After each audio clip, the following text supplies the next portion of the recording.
morning, Faith Community. Today we are in Matthew 5 of our New Testament reading. And I just wanted to pull out one passage from this chapter to talk about today. I think it's really relevant to the time that we're going through right now. It's chapter 5, starting verse 13.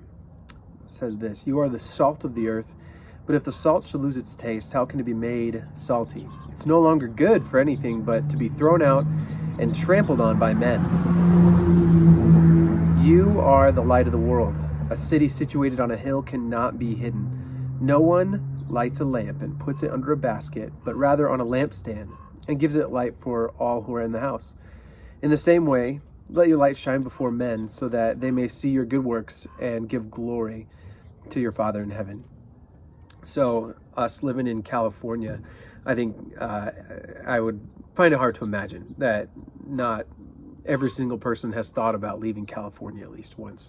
In my family, we've talked about different states, just, the fantasizing of it. Some of us have actually left California and gotten out and gotten to a different state because of many reasons. But I think a lot of the thinking along those lines is attributed to some of the decisions that the powers at be are making.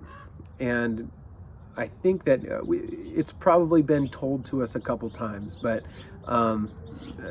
complaining is a huge deal that has been kind of creeping its way, I think, into our lives, where at least in areas where we normally wouldn't be complaining all that much. Usually big decisions from the state leaders and things in past years haven't really impacted us a whole lot.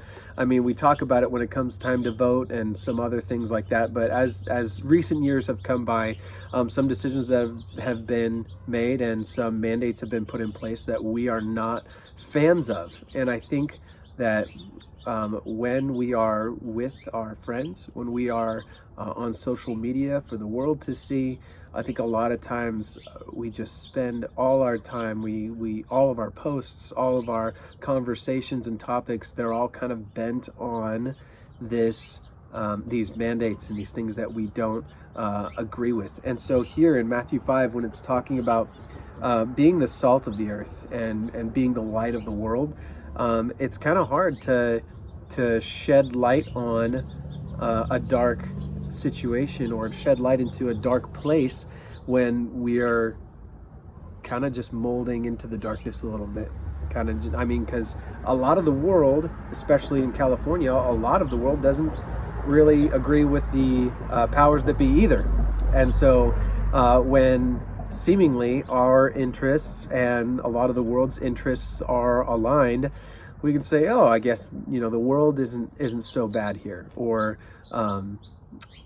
we don't think about how we can shine our lights in this kind of situation where, for example, when was the last time when somebody said, oh, you hear what the governor just put into law or just made, and our immediate response is just, oh, I know, what an awful person, and et cetera, et cetera.